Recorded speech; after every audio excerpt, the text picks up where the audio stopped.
So నా next ఈ మధ్యకాలంలో చాలామంది సెక్స్ లైఫ్ బెటర్ కావడానికి దే టేక్ లైక్ స్పెషల్లీ అందరికి తెలిసినప్పటి నుంచి అంటే తెలిసిన మెడిసిన్ వయాగ్రా రిలేటెడ్ ఆర్ మధ్యలో ఇంకా కొన్ని అడ్వాన్స్ వచ్చినాయి some kind of spray are some kind of oil are what ever medicines.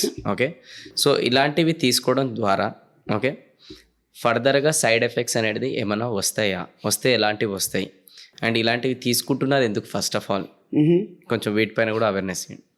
Like we spoke about first of all Viagra అవి తీసుకున్నది ఏంటంటే అది బ్లడ్ ఫ్లో పెంచుతుందండి. ఇట్స్ కాల్డ్ PDE5 ఇన్హిబిటర్ అంటారు దాన్ని. ఓకే, ఇట్స్ వన్ కైండ్ అనమాట, one type of PDE5 inhibitor. అది throughout the body blood flow పెంచుతుంది, అంగం దగ్గర కూడా పెంచుతుంది. ఓకే, అందుకు ఎరెక్షన్ వచ్చి first we have to understand how the process of erection works. ఒక సెక్షువల్ థాట్ వచ్చింది, first somebody that you are attracted to touch చేశారు, the brain is triggered.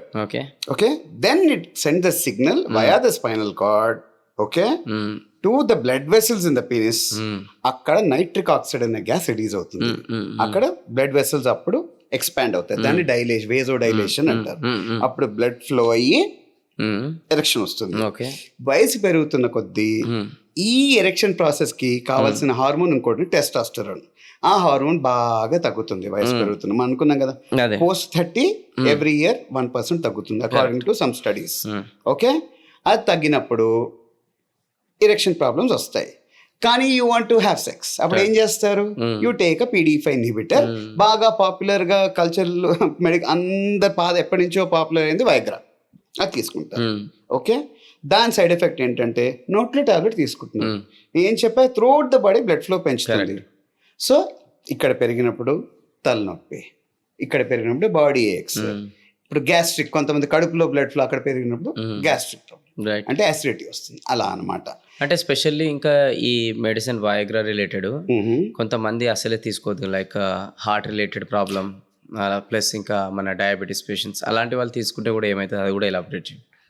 Diabetes వాళ్ళకి heart related, for example somebody who has already ఒక stroke కానీ ఏదైనా MI myocardial infarction కానీ ఉన్నవాళ్ళు, లేదా క్రానిక్ హైపర్టెన్సివ్స్, లేదా ఒక 50 ఏళ్ళు దాటిన వాళ్ళు, అలాంటి వాళ్ళు తీసుకోకపోతేనే బెటర్ అండి.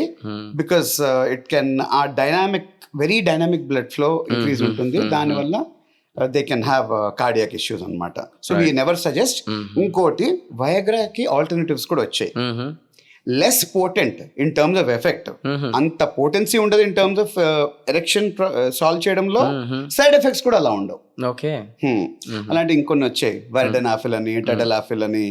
సో అవసరం ఉన్న వాళ్ళకి డాక్టర్స్ కొంతమంది అవి ప్రిస్క్రైబ్ చేస్తున్నారు, అవసరం ఉన్న వాళ్ళకి. కానీ దానికంటే ముందు ఎన్నో అనలైజ్ చేసే ఇవ్వాలి. Never take these without doctors prescription అండి. సెల్ఫ్ మెడికేషన్ చేసుకోవద్దు ప్లీజ్. అది. అండ్ ఇప్పుడు దీనివల్ల అసలు ఎందుకు తీసుకోవాల్సి వస్తుంది అని మనం దీని గురించి కూడా మాట్లాడుకున్నాం, ఈ మెడిసిన్స్ వగరా. అండ్ ఇలా తీసుకోవడం ద్వారా కూడా ఆ టెంపరీ సాటిస్ఫాక్షన్ అనేది ఆ మూమెంట్కి అనేది ఉంటుంది, it's not a permanent solution. మరి ఫ్యూచర్లో కూడా ఇప్పుడు ప్రతిసారి ప్రతి దగ్గర ఇలాంటివన్నీ అవైలబుల్గా ఉండవు, బట్ ఆ రోజు సమ్వేర్ అట్లాంటివి మెడిసిన్స్ వగరా దొరకకపోయినా కూడా అగైన్ కాన్ఫిడెన్స్ కూడా దానిపైన ఎఫెక్ట్ అవుతుంది కదా సార్. అందుకోసం కొంచెం దీనిపైన ఎలాబరేట్ చేయండి అంటున్నాను. Sure. See, again we have to go to the point where I said this sexual dysfunction, be it erectile dysfunction or premature ejaculation, is not a disease but a lifestyle disorder. Correct.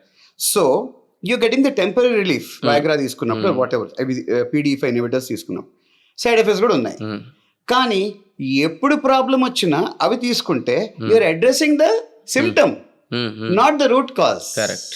ఆ root cause ఏంటంటే life style changes చేస్తే set అవుతాయి. ఏంటి root cause? Hormone తగ్గిపోతుంది వయసుతో పాటు. One, smoking ఆపాలి. నేను స్మోకింగే చేస్తాను అన్ని సెట్ అవ్వాలంటే అవ్వండి.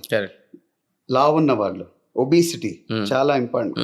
ఒబిసిటీ ఉన్న వాళ్ళకి ఏంటంటే, just to divert from this topic, obesity ఉన్న వాళ్ళకి టెస్టోస్టెరాన్ తగ్గుతూ ఉంటుంది.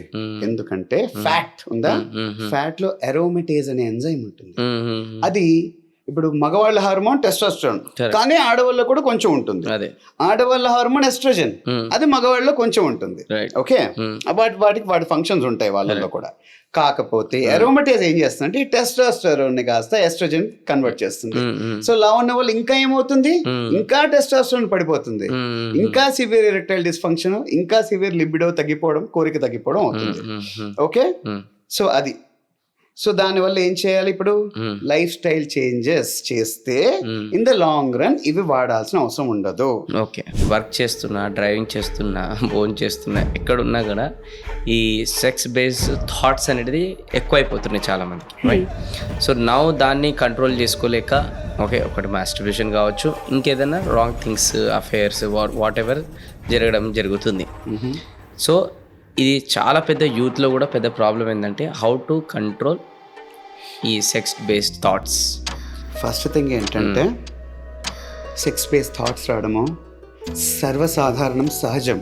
ఓకే, మొక్కై వంగనిది మానే వంగన అనే సామెత ఉంది.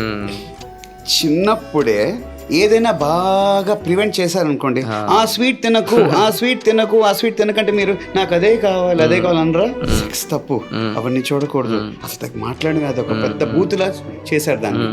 సో ఆటోమేటిక్ హ్యూమన్ నేచర్ దాని మీద ఆసక్తి పెరుగుతుందండి.